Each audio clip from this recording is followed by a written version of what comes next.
Hello and welcome to Pickleball Therapy, the podcast dedicated to your pickleball improvement. I'm your host of the weekly podcast, Tony Roig. I'm coming to you this week from on site. I am at this awesome facility in Carlsbad, California. It's my first time in this part of the country, Southern California. Shout out to everything down here. I did the PPA San Clemente commentating last weekend. That was a lot of fun with my friend Lon Krantz, coach from this area here. Nick and Sarah here at the Rally House have been nothing but amazing to us here and during our camps. Just finished 3 days of grad camp, going into our regular camp starting today, the next couple of days here. Shout out also to Kylene, part of the coaching team here with me out in California. So far, everything's amazing out here. And just wanted to share with you some ideas that actually came up during the PPA, right? It was an idea of how to measure progress. I did a little short about this and I put it out in the community, our academy and pickleball system community inside this coaching that we do, and it really resonated, right? It really landed. There was a lot of comments, a lot of feedback. It really touched a lot of players in terms of helping them with their evaluation of their play, which I think is a super important part of the mental part, because what happens sometimes is that we maybe not even sometimes, maybe it's oftentimes, right, we grade ourselves too negatively, too harshly, right, because we look at wins and losses, right? So the idea here is to look at something a little bit different, and that's what I put in the short. So I'm going to play the short for you in a second, let you hear that, and then I'm going to play off of that because there's a piece of it that I forgot while I was walking, doing the short that day, doing the little video that day. As we get into the short here, I'd be remiss not to mention camps to you because we are in the middle of camps, and I'm at this beautiful facility here. End of June, going to be up in New York City, up at in the Gotham Pickleball facility, up in right outside of New York City. The proper, I'd say in New York City, but it's on the east side of Manhattan there. But it's a beautiful, awesome little facility there. 4 courts. We have the whole place to ourselves. It's right around the Major League Pickleball going on in Randall's Island. So if you want to take a nice little trip to New York, join us for a camp up there, please do so. You can find it at betterpickleball.com. And also, we're going to have more camps coming out in the next couple of weeks. So if you're on, thinking about a camp, please give it a second. If you want to send us an email, let us know that you're interested in the camp. We will email you immediately as soon as that camp comes up, so that you can then sign up for the camp if it's something that's more convenient than coming to visit us in New York City. So what I'm going to do now is I'm going to roll the short so you can hear the idea, the seed of the idea, and then I'll come back and we'll talk about it some more. On my way to some semifinal coaching here in San Clemente at the PPA, and I wanted to share with you some observations that arise from when you're, coaching even at the pro level. And one of those is just, measuring success, right? Measuring progress in your game. And so one of the teams that I'm coaching lost in the round of 16 here, I believe. But the thing here is actually not the win or the loss. And as obviously you follow our coaching, you know that, win-loss is not a good metric, but it's the way that the games were played, the matches were played. And so the last 2 tournaments, Atlanta and here in San Clemente, in those 2 matches, the team that I'm coaching lost 3 games, 12-10.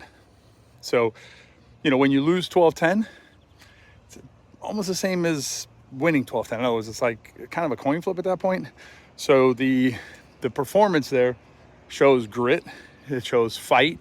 It shows, obviously, ability to play to get to 12-10.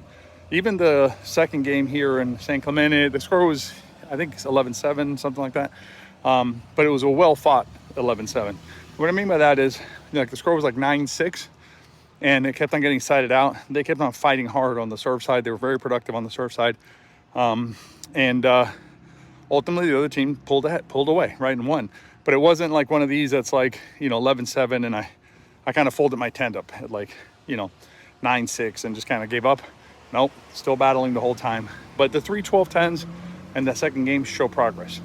And there was an old saying in tennis that as I grew up playing tennis, that basically says, it was basically like this, like, do your best to win the match. If you can't win the match, do your best to win a set. You can't win the set, do your best to win as many games as you can. If you can't win any games, do your best to win some points. If you can't win any points, then make the points last as long as you can. you can apply the same thinking to your pickleball game. There's going to be situations where, perhaps it's not your time to win that game, not your turn to win that game. But what you can do is you can try and win as many points as you can. And if you can't win any points, you can make the points last as long as you can by putting ball in play as often as you can. So it's a way of thinking about progress that's a little bit broader, I think, than just the very reductive win-loss. So hopefully that helps you with your journey and your performance as you continue to embark on this amazing sport. If you're into watching the pro game, I will be on Grandstand this weekend. I'm heading up there to do some coaching today as well as some commentating. And tomorrow I'll be doing Grandstand court as well. Should be doing the bronze medal matches for the finals tomorrow. So hope you're well, and I'll see you next time. So you can see how there's different ideas on how you measure your play, right? How you measure your improvement, and thinking about it, I think, in a more constructive way will help you avoid some of the pitfalls. What was interesting was, as I mentioned in that short, I was walking in toward the semifinals that day. So I was talking about another team that I work with the 1210s, right? And how those are basically, those show progress, right? Those show improvement. As I was walking in up to the semifinals talking about that, what was interesting was I was able to coach in the semifinals that it was 2 out of 3, and it was an absolute barn burner, absolute, like, everything you could ask for. So I was coaching the number 17 seed against the number 1 seed. Okay. We lost game 1, 11-7. We won game 2, 11-9. And then we went to game 3, obviously 2 out of 3. And the final score in game 3 was 17-15. Now, the number 1 seeds won that game and won the match, but the score again was 17-15. And this is a game to 11, not a game to 15. So you can imagine that when it got to 9s, 10s, 11s, 12-11, 13-12 one way or the other, 14-13, things like that. Imagine the tension, right? Imagine the pressure. I mean, every little thing matters in that moment. It's the most exciting way to play pickleball. And what's interesting is that it's one of those things that, like, you look at it, and obviously, listen, my team wanted to win. I mean, they're out there, they're giving their best, right?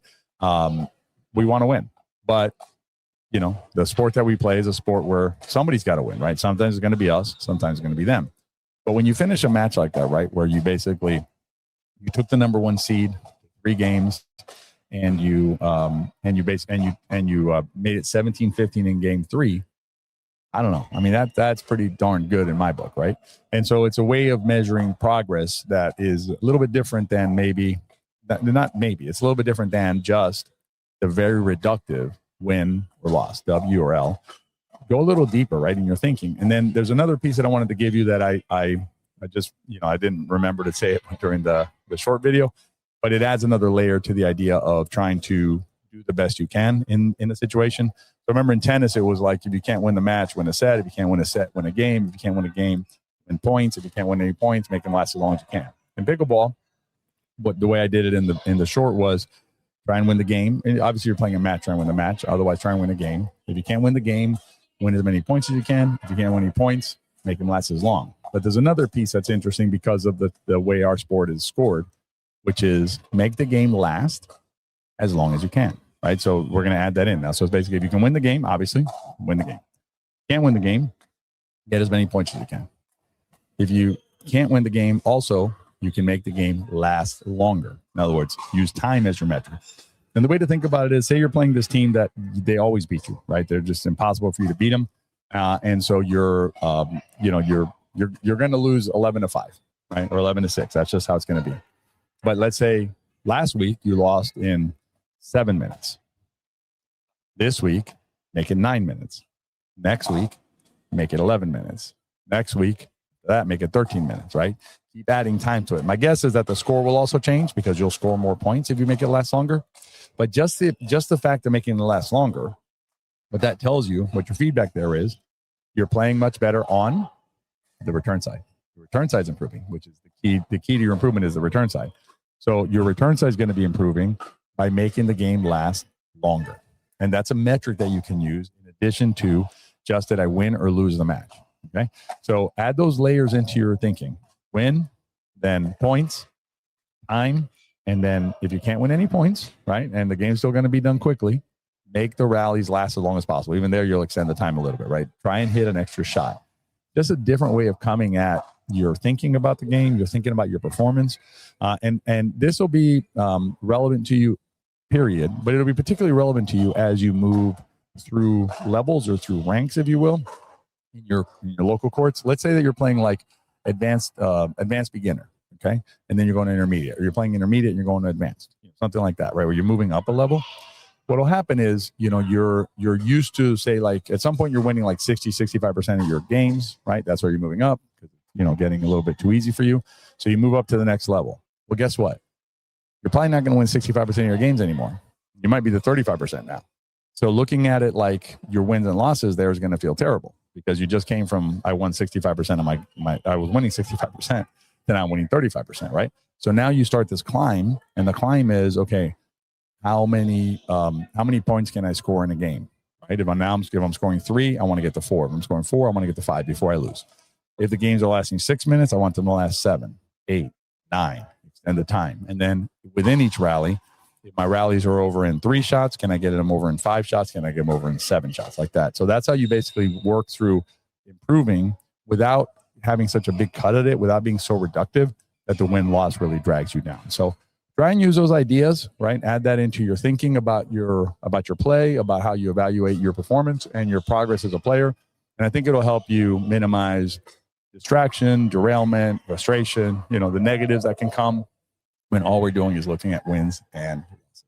So that's this week's podcast. I hope you enjoyed it. On site here at the Rally House in Carlsbad, California. Going to get out there, teach some players some additional concepts in pickleball, and help them continue to further their game.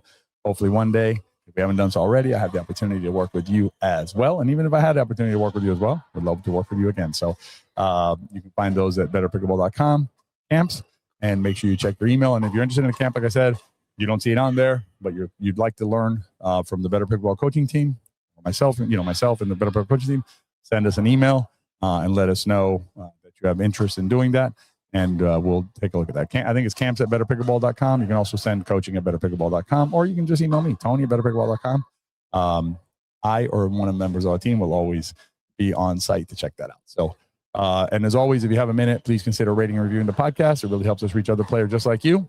If you enjoyed the podcast, you have a friend of yours who's like, struggling with this idea of like, I'm not winning enough games, share this with them, because if you enjoyed the podcast, they probably will too. Next week, I should be back at the studio, and I'll see you next time on Pickleball Therapy. Be well.